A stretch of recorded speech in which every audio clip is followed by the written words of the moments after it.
जय हिंद फ्रेंड्स। सदगुरु भगवान के चरणों में सादर वंदन, सादर चरण स्पर्श। अर्जुन तड़प रहा है। कोई अर्जुन मर तो रहा नहीं है जो उसको तड़पन होनी चाहिए। तड़प रहा है अर्जुन। क्यों? मन छूट रहा है।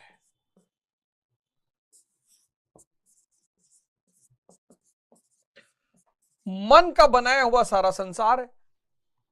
महा अजय संसार रिप, जीत सके सो वीर।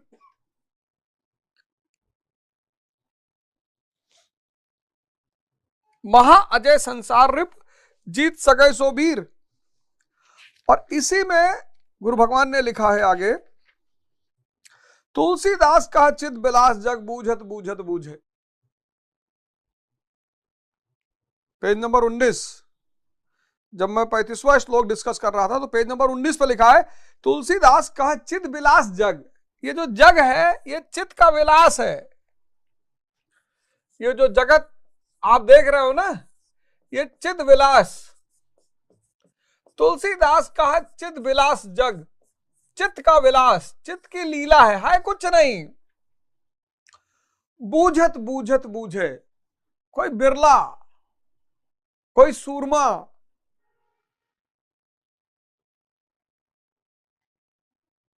तड़प रहा है अर्जुन। तुलसीदास का चित विलास जग बूझत बूझत बूझे।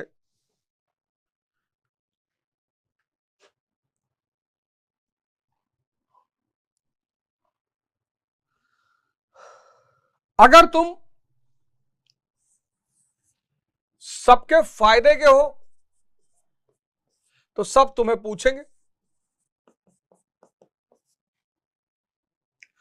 अगर तुम किसी के फायदे के नहीं हो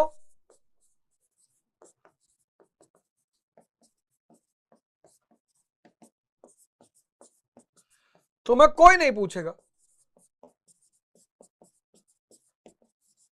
अब लोग क्या करते हैं,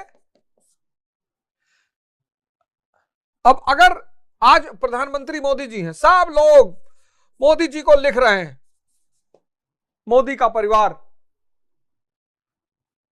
प्रधानमंत्री है, सब मोदी का परिवार, सब मोदी का परिवार। बहुत लोगों ने अपने ही मां बाप को ले आकर अनाथालय में रख दिया है, वृद्धाश्रम में रख दिया है। लेकिन अब मोदी जी पद पे बैठे हैं ना, सबके फायदे के हैं। वो जो वृद्धाश्रम में लोग हैं उनका भी तो कोई परिवार होगा, नहीं होगा? अब वो किसी फायदे के नहीं रहे। जब भी तुम्हारा मन भटके, मैं और अपनों के खेल में, ये सिद्धांत मैं बता चुका हूं, जब भी तुम्हारा मन मैं और अपने के खेल में भटके, किसी वृद्धाश्रम चले जाना, चले जाना, किसी वृद्धाश्रम चले जाना, सारा डाउट खत्म हो जाएगा, सारा संशय, सारा विषाद सब खत्म। एक से एक कहानियां सुनने को मिलेंगी। भैया हमारा 2 फ्लैट था, मकान था, 20 बीघा जमीन थी, फिर हमने सब बेटे बहू के नाम कर दिया, फिर वो लोग लाके हमको यहां छोड़ गए।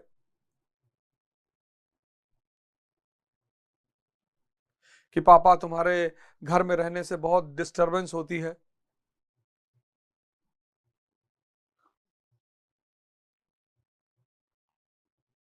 तुलसीदास का चित विलास, ये जो जगत है ना, ये तुम्हारे मन का विलास है।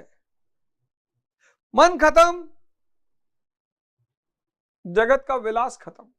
तो जैसे शरीर छोड़ने पे कष्ट होता है, ऐसे मन छोड़ने पर भी कष्ट होता है, तड़पता है मन। अर्जुन को कष्ट हो रहा है। अर्जुन कह रहा है कुल धर्म का नाश हो जाएगा। 43वें श्लोक में कह रहा है कुल धर्म का नाश हो जाएगा। और कुल धर्म का नाश अगर होगा तो सनातन धर्म का नाश हो जाएगा। अर्जुन धर्म और रूढ़ी में अंतर ही नहीं कर पा रहा है। ये 98% लोग नहीं कर पाते। 43वां श्लोक धर्म और रूढ़ी पर ही है।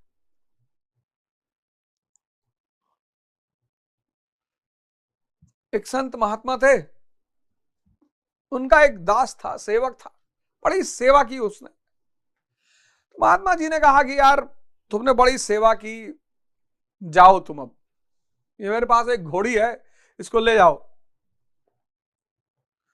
तो सेवक घोड़ी लिया, चल दिया।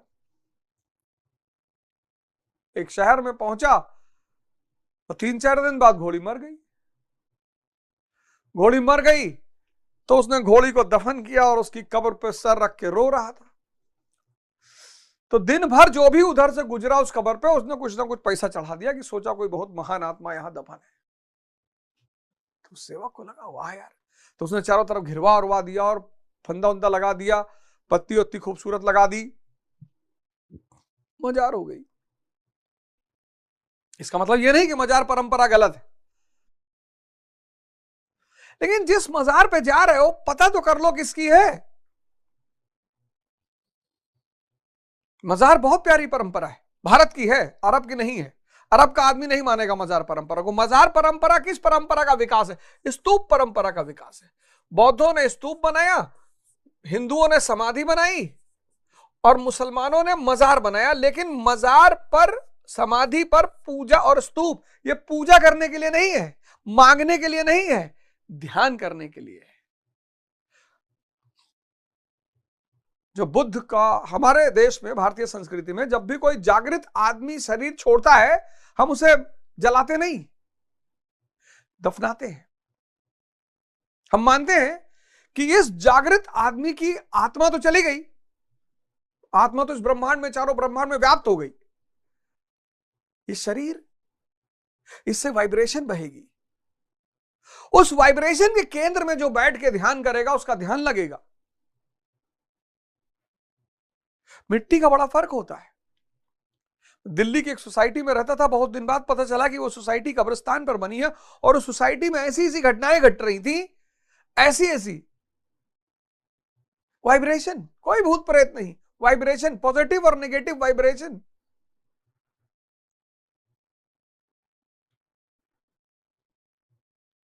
स्तूप परंपरा, फिर इस स्तूप परंपरा को हिंदुओं ने अपना लिया, समाधि परंपरा।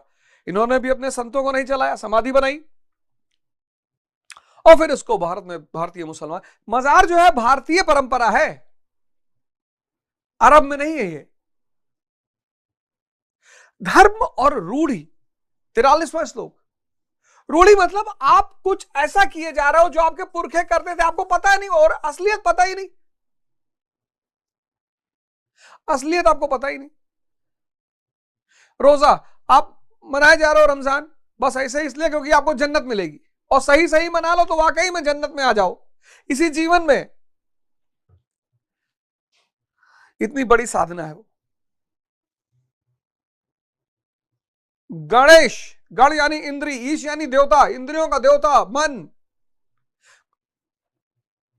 तो अगर किसी काम को करने से पहले मन को साध लोगे तो उसका विघ्न खत्म हो जाएगा, बाधा खत्म हो जाएगा। भैरव, विज्ञान भैरव तंत्र, तंत्र संप्रदाय भारत में, संभोग का संप्रदाय, स्त्री और पुरुष के मिलन से समाधि। पश्चिम तो सन्नाटे में आ गया इस बात को सुनकर कि ये क्या बोल रहा पूरब, ये जो शब्द है सेक्स, ये पश्चिम का है, भारत का है ही नहीं। भारत का शब्द है संभोग।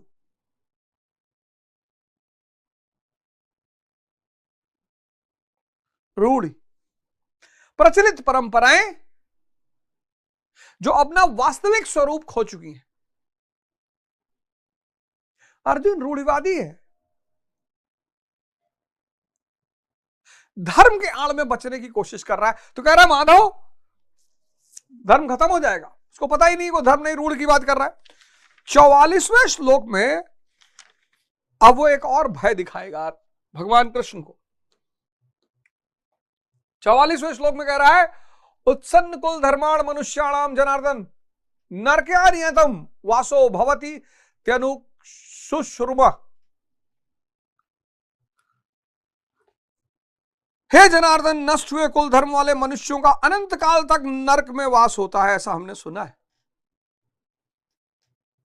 पहले तो कहा धर्म का नाश हो जाएगा, फिर कह रहा है जब धर्म का नाश हो जाएगा 44वें श्लोक में, तो कहता है कि जब भी कुल धर्म का नाश होगा तो व्यक्ति अनंत काल तक नरक में रहता है। ऐसा हमने सुना है। केवल कुल धर्म ही नहीं नष्ट होता, बल्कि शाश्वत सनातन धर्म भी नष्ट हो जाता है। जब धर्म ही नष्ट हो गया तब ऐसे पुरुष का अनंत काल तक नरक में निवास होता है, ऐसा हमने सुना है, देखा नहीं, सुना है। नरक, अब ये बड़ा प्यारा कॉन्सेप्ट है, स्वर्ग और नरक। इस कॉन्सेप्ट का दो लोग इस्तेमाल करते हैं, इसको कहते हैं फियर एंड अपीजमेंट की पॉलिसी। बड़ी प्यारी पॉलिसी है ये, फियर एंड अपीजमेंट, भय और प्रलोभन की नीति। इस नीति बड़ी प्यारी नीति है, इसमें 99% लोग फंसते हैं। भय और प्रलोभन, भय और प्रलोभन की नीति। भय किसका? नरक का। इस नीति का 3 लोग प्रयोग करते हैं, पुरोहित, नेता और व्यापारी।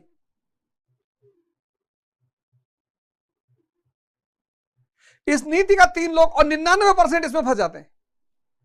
पुरोहित कहता है अगर मेरी बात, धर्म शास्त्र की बात नहीं मानोगे तो नरक। नरक में क्या है? कड़ाहे, आग जल रही है, भगवान हलवाई है।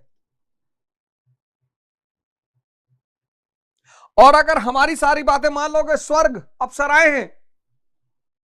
ये सब प्रतीक है। एक शब्द है धर्म के लिए बड़ा प्यारा शब्द है, मिस्टिसिज्म, रहस्यवाद।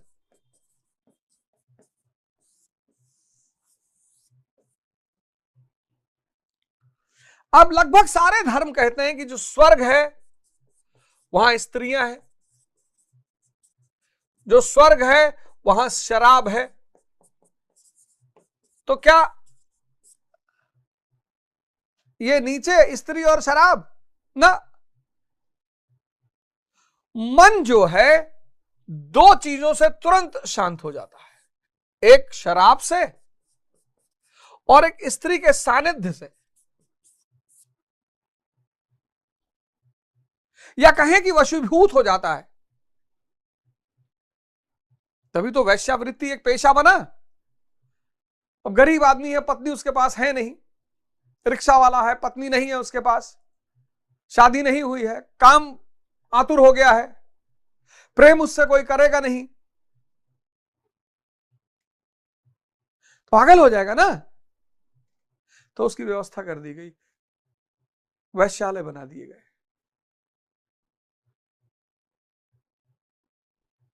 व्यक्ति जो सुख के रूप में सबसे ज्यादा जिन चीजों को जानता है, सभी व्यक्ति, सारे इंसान, दुनिया में सारे इंसान जो सुख की भाषा समझते हैं वो स्त्री और शराब के रूप में ही समझते हैं।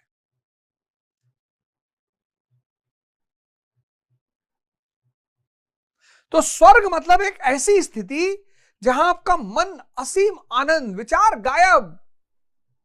और नरक में मतलब एक ऐसी स्थिति जहां आप 24 घंटे भय, क्रोध, लोभ, मोह, लालच। देखो आज क्या दशा हो गई है। जिसके पास भी रोटी, कपड़ा और मकान की व्यवस्था है आज के समय में, और वो स्वस्थ है, ये 4 चीज जिसके पास है, रोटी, कपड़ा, मकान और स्वास्थ्य, हेल्थ, उसे परेशान होना ही नहीं चाहिए, उसे डिप्रेशन में होना ही नहीं चाहिए, उसे तनाव में होना ही नहीं चाहिए। और कईयों के पास तो बहुत अच्छा है। अब जिसके पास एक 4 BHK का फ्लैट है, 4 BHK, एक मान लीजिए होंडा सिटी गाड़ी है, बैंक में 50 लाख रुपया पड़ा है, इसे तो मस्त रहना चाहिए ना, नहीं रहना चाहिए। लेकिन ये दुखी है, कह रहा मेरे पास फार्म हाउस नहीं है। दुखी है ये कि भैया एक तो फार्म हाउस बना लेते तो जिंदगी मजा आ जाता। ये कह रहा भैया एक मेबैक आ जाती तो क्या बात थी।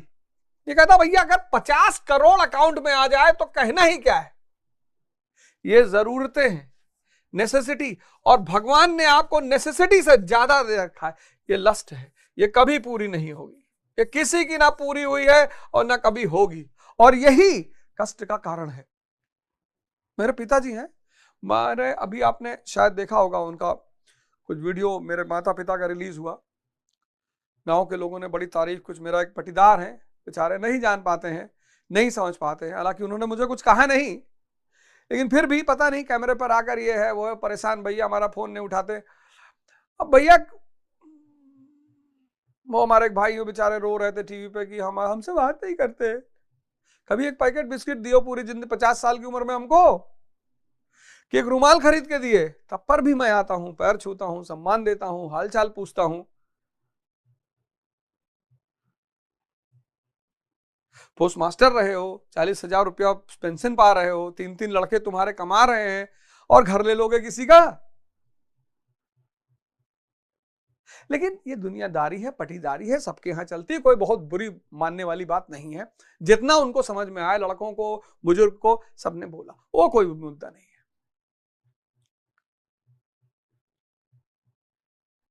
बहुतों को मैंने देखा है जिनको भगवान ने जरूरत से ज्यादा दे रखा है, उसमें से एक मैं हूं। लेकिन वो मेरे साथ में बहुत सारे लोग दुखी हैं, मैं उनको देखता हूं, मैं बड़ा आश्चर्य में पड़ जाता हूं कि तुम किस लिए दुखी हो यार, इसके लिए।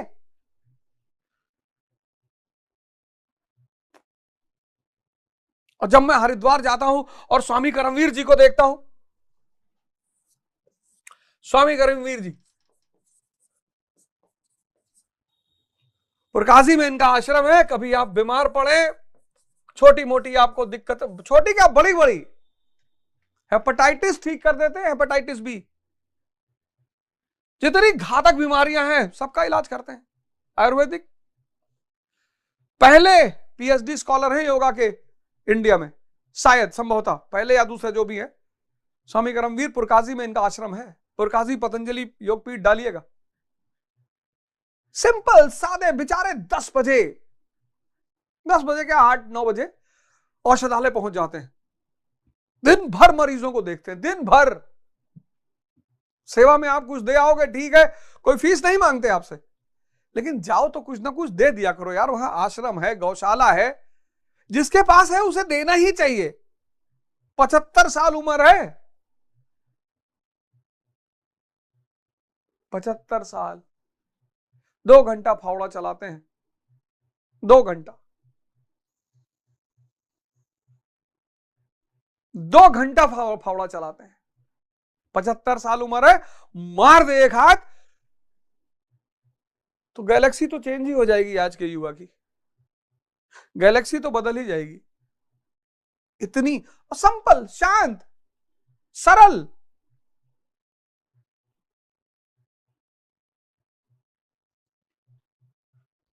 श्रीकांत यादव जी, जिन्होंने हमें गीता पढ़ाया, 85 साल उम्र है, इलाहाबाद में रहते हैं, 85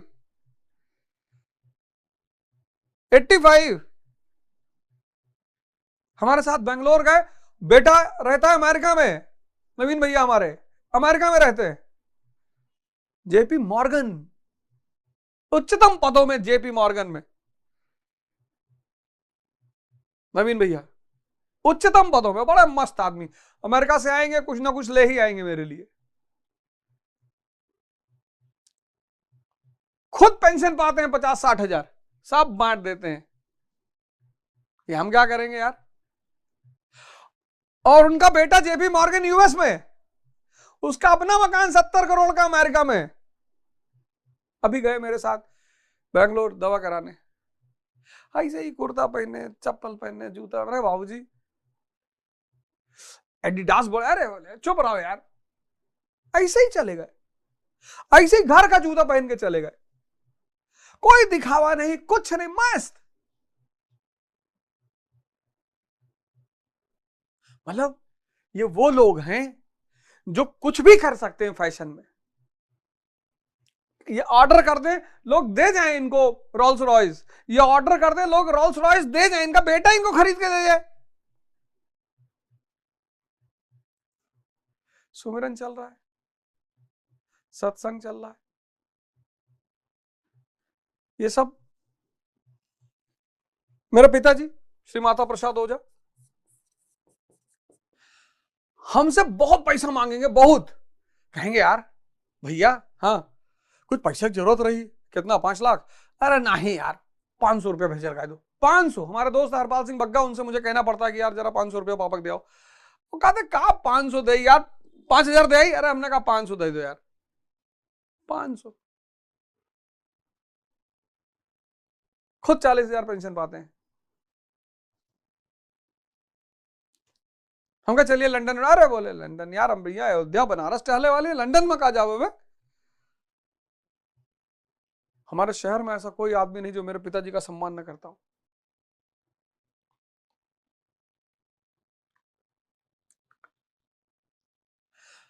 महाराज अड़गानंद जो कहें, जो कहें, जो कहें तत्काल सामने हाजिर, जो कह दें, कुर्ता धोती,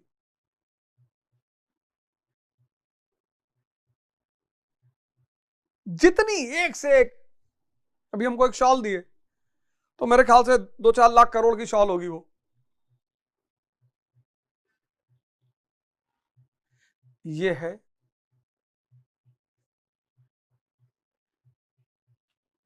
संत। इसलिए भारत ने कभी भी पूंजी को महत्व नहीं दिया, और ये सब ज्ञानी है। भारत ने ज्ञान को महत्व दिया, ज्ञान को। भारत ने कहा रोलेक्स से मुझे क्या मतलब, रोल्स रॉयस से मुझे क्या मतलब,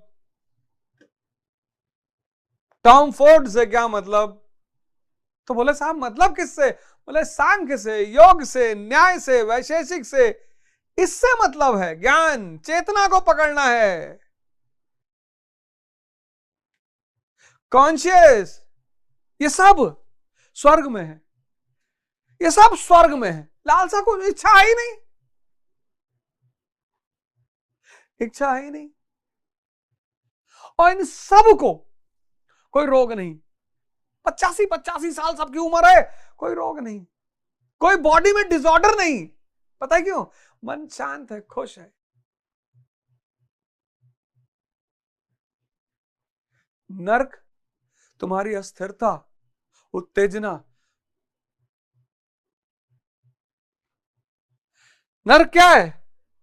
नर्क जो है वो मानसिक अस्थिरता, अनस्टेबिलिटी, एक्साइटमेंट, स्ट्रेस, प्रेशर, इनसे पैदा होता है।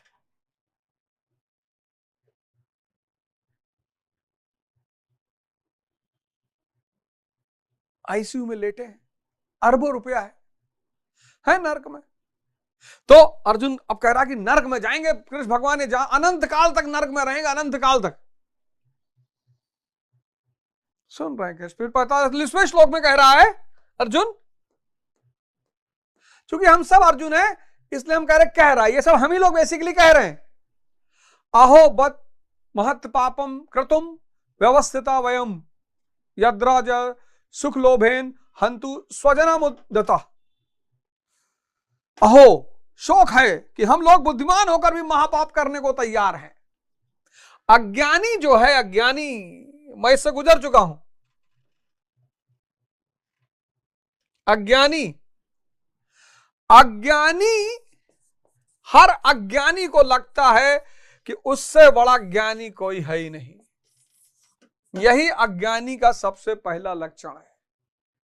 एक तो बोलने के लिए बेचैन रहेगा। तुम कुछ बोलोगे तुरंत बोल, अरे ऐसे थोड़ी होता, ये वो फलाना धमाका आया, बोलने ही नहीं देगा तुमको। अज्ञानी का सबसे बड़ा लक्षण है कि उसको ज्ञान का भ्रम होता है। क्या कह रहा अर्जुन? कह रहा अरे हम लोग बुद्धिमान, सिर्फ अपने को नहीं, कृष्ण भगवान को भी जोड़ लिया कि हम लोग बुद्धिमान होकर पाप करने के लिए जा रहे हैं। अभी अर्जुन अपने को कम ज्ञाता नहीं समझता। हमारे साथ एक साहब आश्रम में गए, बोले गुरु भगवान देखें। अरे हमने कहा भाई जो भगवान है उनको देखने की क्या जरूरत है? हाँ हाँ सही कहा। तो हम कहा खुद ही भगवान है, इनको भाई देखने की क्या जरूरत है? तुम हमको लेकर आए हैं भगवान दिखाने, ये देखो। कहीं गरियावत रहे तो पूर्वांचल का भगवान है। पूर्वांचल का भगवान गाली नहीं देगा? एकदम देगा। क्यों नहीं देगा? वो भगवान की मर्जी। जब तुम वही भाषा समझते हो, आए हो साधना करने, 14 घंटा सो रहे हो तो गाली नहीं देगा? अगर कहेगा भाई साहब ध्यान किया करिए, तो तुम उस पर टीप मारो, मजाक करने लगोगे उसका। ये कह रहा हम लोग बुद्धिमान होकर पाप करने जा रहे हैं।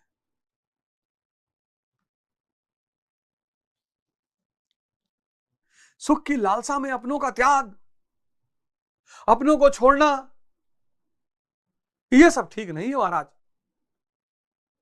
तो रूढ़िवादिता का शिकार हो रहा है, नरक का भय दिखा रहा है, फिर कह रहा है हम लोग बुद्धिमान है, हम लोग ऐसी गलती क्यों कर रहे हैं? तलब देखो। फिर 46वें श्लोक में कह रहा है अर्जुन, कह रहा यदि माम प्रतीकाराम शस्त्र प्राणाय धृतराष्ट्रे रणे हन्युस्त मने क्षेमतरम भवेत। यदि मुझ शस्त्र रहित सामना न करने वाले को शस्त्रधारी धृतराष्ट्र के पुत्र रण में मारे तो उनका वह मारना भी मेरे लिए अति कल्याणकारी होगा। यह है कमजोर आदमी की भाषा कि हम मर जाबे लेकिन हथियार ना उठाए। ये हुए डरे हुए आदमी की भाषा। ऐसे ही अहिंसावादी ये देश रहा है पिछले 2000 साल से। इसलिए मैं बार बार कहता हूं कि हिंसा की शक्ति रखकर अहिंसा का पालन करो। ब्रजेश मिश्रा जी ने हमसे भारत समाचार में पूछा कि आप लड़कों को बदमाशी सिखा रहे हैं। मैं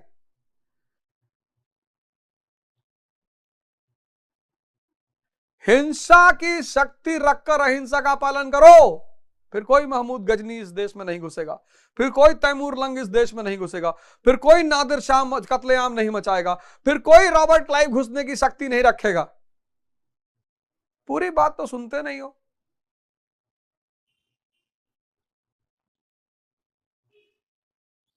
ये इतिहास तो कहेगा कि अर्जुन समझदार था जिसने अपनी बलि देकर युद्ध बचा लिया। लोग प्राणों की आहुति दे डालते हैं कि भोले भाले मासूम बच्चे सुखी रहें, कुल तो बचा रहे, मनुष्य विदेश चला जाए, वैभवपूर्ण प्रसाद में रहे, किंतु 2 दिन बाद उसे अपनी छोड़ी हुई झोपड़ी याद आने लगती है। मोह इतना प्रबल होता है। इसलिए अर्जुन कहता है कि शस्त्रधारी धृतराष्ट्र के पुत्र मुझ ना प्रतिकार करने वाले को रण में मार दें, तब भी वह मेरे लिए अति कल्याणकारी होगा, ताकि लड़के तो सुखी रहे।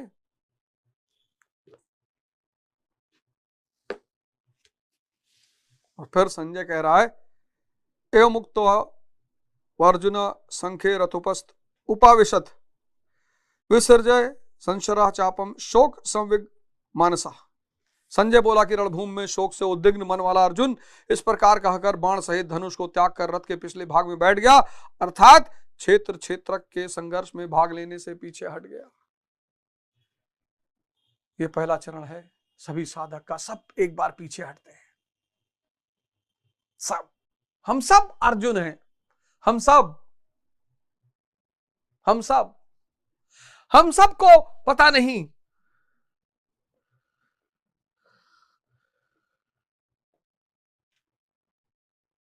हम सब अर्जुन हैं। इस दुनिया में हम सब अर्जुन हैं। हमें तलाश किसकी है? एक कृष्ण की। इस कृष्ण से हमें घर नहीं मांगना, नौकरी नहीं मांगनी, बच्चे नहीं मांगना, पत्नी नहीं मांगनी, ये सब नहीं मांगना है। इस कृष्ण से हमें ज्ञान मांगना है।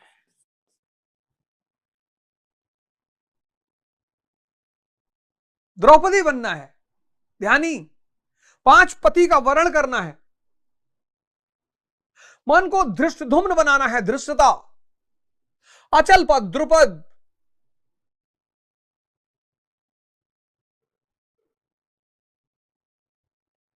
और फिर इस धर्म क्षेत्र और कुरुक्षेत्र, ये जो क्षेत्रज्ञ, ये शरीर के अंदर इतना बात 2 लोगों में चल रहा है और आर्मी खड़ी होकर देख रही है। और 18 अध्याय, अभी तो पहला अध्याय समाप्त होने जा रहा है, 18 अध्याय सब आर्मी वाले खड़े होकर देख रहे हैं। इतने तो सब चले गए होते कि मारो यार, सब पता नहीं क्या बतुआते हैं आपस में यार, अरे भैया लड़बो कि ना लड़बो। मानव विज्ञान है गीता। ऐसे हम सब, जब हम सबको पहले चरण में दिखाई पड़ता है कि परिवार छूट जाएगा, समाज छूट जाएगा, घर छूट जाएगा, बच्चे छूट जाएंगे, मकान, डर होता है। उस अदृश्य की यात्रा को लेकर भय पैदा होता है। पुरोहित के मार्ग पर चलना आसान है, संतों के मार्ग पर चलना आसान नहीं। पुरोहित के मार्ग, पुरोहित को छोड़ने के लिए कहता ही नहीं, चाहे हिंदू पुरोहित हो, चाहे मुसलमान हो, चाहे जो भी पुरोहित हो। पुरोहित कहता है भैया मस्जिद आओगे तो और मकान बनेगा। संत कहता है अरे मकान ही तो छोड़ना है। लेकिन यहां छोड़ने का मतलब यह नहीं होता कि वाकई में छोड़ के आप चले जाइए।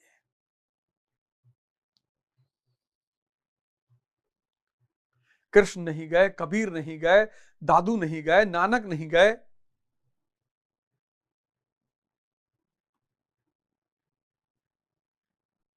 ज्ञान, ज्ञान यानी रोशनी, लाइट।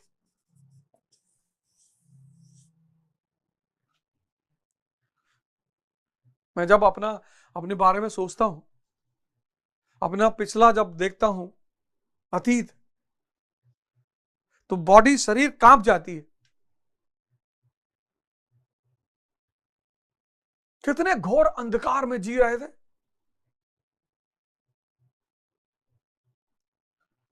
घोर अंधकार, सब तरह का नशा,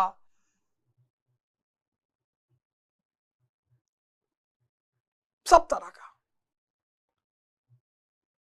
सब उल्टी सीधी हरकतें, सब तरह की।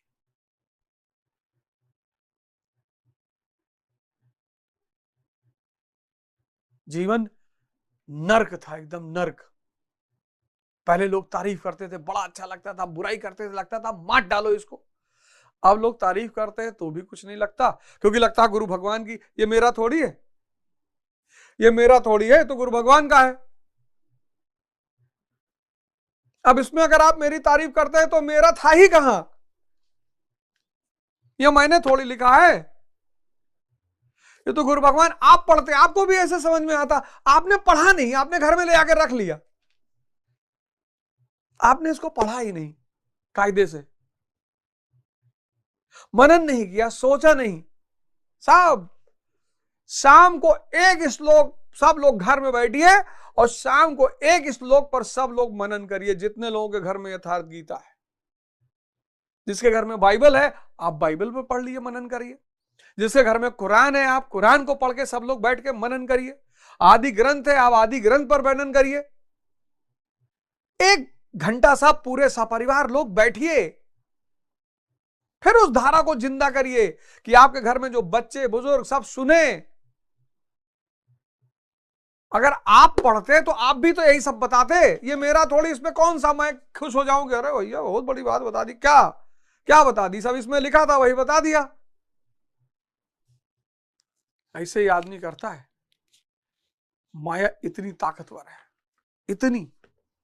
इतनी ताकतवर है माया। कबीर ने कहा, कबीर को भी जरूर पढ़िए। कबीर को जब आप पढ़ेंगे, माया महा ठगनी हम जानी, त्रिगुण फांस लिए का डोले, बोले मधुरी वाणी, केशव के कमला होई बैठी, शिव के भवन भवानी, पंडा के मूरत होई बैठी, तीर्थो महिपानी, जोगी के जोगिन होई बैठी, काहू के कौड़ी कानी, भक्तन के भक्तिन होई बैठी, ब्रह्मा के ब्रह्मानी, कहे कबीर सुनो भाई साधो, यह सब अकथ कहानी। माया महा ठगनी हम जानी। सब ठगे जा रहे हैं, सब। पैसा देकर जो सुख खरीद रहा है वो सब लूट रहा है,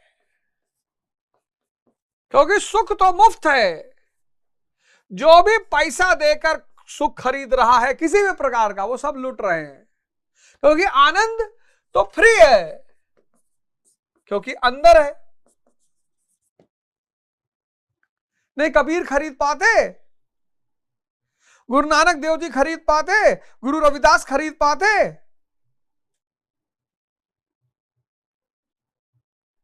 आनंद तो फ्री है।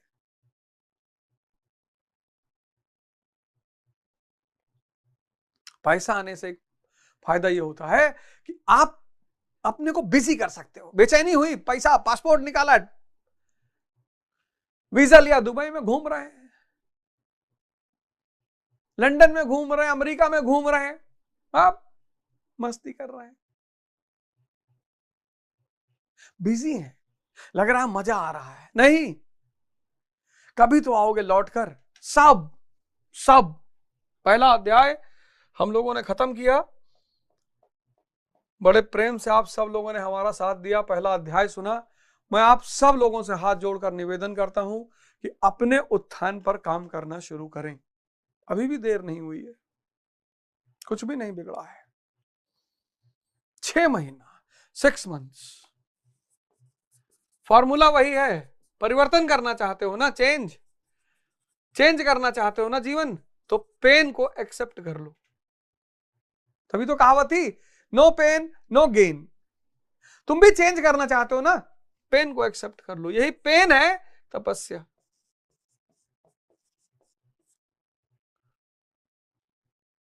यही पेन है तपस्या, सबको करनी पड़ती है। कोई ऐसा ही नहीं दुनिया में जिसको ना करनी पड़े, अपवाद है ही नहीं कोई।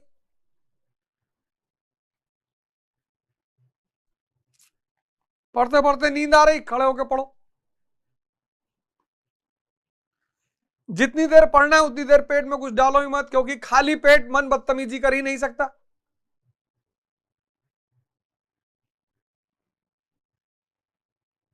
खाली पेट मन बदतमीजी कर ही नहीं सकता, संभव ही नहीं है, संभव ही नहीं है, कोई रास्ता ही नहीं है। सब और अच्छा अच्छा गोल बनाओ, आईएएस बनना, पीसीएस बनना, पीएम बनना, एमएलए बनना, एमपी बनना, ऐसे गोल बनाओ। और जब ताकतवर मन और ताकतवर शरीर पा जाओगे, सब कुछ बनोगे। और साधना चलती रहे। साधना साथ में खत्म नहीं होनी चाहिए। सुबह उठे 5 मिनट ध्यान कर लिए, घबराना नहीं। मन तुमसे कहेगा पहले ये कर ले, पहले वो कर ले, पहले पढ़ ले, फिर ध्यान करें। ध्यान मत टालना, उठे 5 मिनट ध्यान कर लिए। ये नहीं 2 घंटा घूम रहे प्रेशर बनाने के लिए कि जब पहले प्रेशर कर ले यार, नहीं प्रेशर बन रहा, बैठ जाओ। अगर ध्यान करते करते प्रेशर बन गया, उठ के चले जाना, कि कोई रोक लेगा, भगवान उतर के नीचे आके पकड़ लेगा, और गिरजाधर कहां जा रहे हो ना। उठे, पूरा मुंह छींटा मारे, हाथ मुंह धुले, ब्रश किए खटाक से, बैठ गए।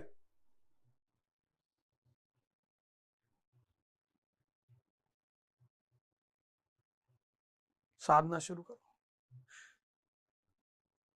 आप भगवत गीता पढ़ो, आपको ये नहीं पढ़नी कोई बात नहीं, आप भगवत गीता पढ़ो, उसमें भी वही चीज लिखी है। आप श्री रामचरितमानस पढ़ लो, आप कबीर को पढ़ लो, आप गुरु रविदास को पढ़ लो, सब यही बात कह रहे हैं। सब मन चंगा तो कटौती में गंगा। कबीर कहते हैं तू है रंडी फिरे भिंडी मन। तुलसीदास जी कहते हैं जाकी रही भावना जैसी प्रभु मूरत देखी तीन। सभी वही बात कर रहे हैं। आप अपनी चॉइस वाली उठा लो, हम थोड़ी कह रहे यही पढ़ो। आप कुरान उठा लो, आप बाइबल उठा लो, आप आदि ग्रंथ उठा लो, लेकिन उठा लो, सब अपनी अपनी धार्मिक किताबों को उठा लो। ईश्वर एक और सारी धार्मिक किताबों का संदेश एक, कोई दो राय नहीं है, कोई दो राय नहीं है। ईश्वर एक, सारी धार्मिक किताबों का संदेश एक और मानवता एक। डेढ़ भी नहीं है, दो का तो सवाल ही नहीं उठता, डेढ़ भी नहीं है। बहुत बहुत धन्यवाद आप सबका कि आप सब लोगों ने पहले अध्याय खत्म होने में हमारी बड़ी मदद की। हृदय बहुत दुख लाग जन्म गौ हरि भगत बिन, इसी संशय इसी विषाद में न जाने कितने जन्म बीत गए, और सुमिरन नहीं किया हमने। अतः संशय विषाद योग का सामान्य नामकरण इस अध्याय के लिए उपयुक्त है। संशय विषाद योग, भ्रम संशय हो रहा है और विषाद हो रहा है, इस चैप्टर का नाम है संशय विषाद योग। ओम तत्सदिति श्रीमद् भगवद गीता सुपनिषद ब्रह्म विद्यायाम योग शास्त्रे श्रीकृष्ण अर्जुन संवादे संशय विषाद योगो नम प्रथमो अध्याय। इस प्रकार श्रीमद् भगवत रूपी उपनिषद एवं ब्रह्म विद्या तथा योग शास्त्र विषयक श्री कृष्ण और अर्जुन के संवाद में संशय विषाद योग नामक प्रथम अध्याय पूर्ण होता है। इति श्री मत परमहंस परमानंदस शिष्य स्वामी अड़गनानंद कृत्य श्रीमद् भगवद गीताया यथार्थ गीता भाष्य संशय विषाद योगे नाम प्रथमो अध्याय। इस प्रकार श्रीमद् परमहंस परमानंद जी के शिष्य स्वामी अड़गनानंद कृत श्रीमद् भगवद गीता के भाष्य यथार्थ गीता में संशय विषाद योग नामक पहला अध्याय पूर्ण होता है। सारा संसार रोशनी के रास्ते पे चले और खुशी पाए, सारा संसार, सारा ब्रह्मांड, आप सब उठो। अब मत कहना कि यार कोई आदमी नहीं, कोई बताया नहीं भैया हमको भैया कोई बता देता तो हम भी करते भैया। उठो, जागो और इस दुनिया को जगाओ। आओ मिलकर धर्म की अलख फिर से जगाते हैं और इस दुनिया को एक स्वर्ग बनाते हैं। जय हिंद, जय भारत।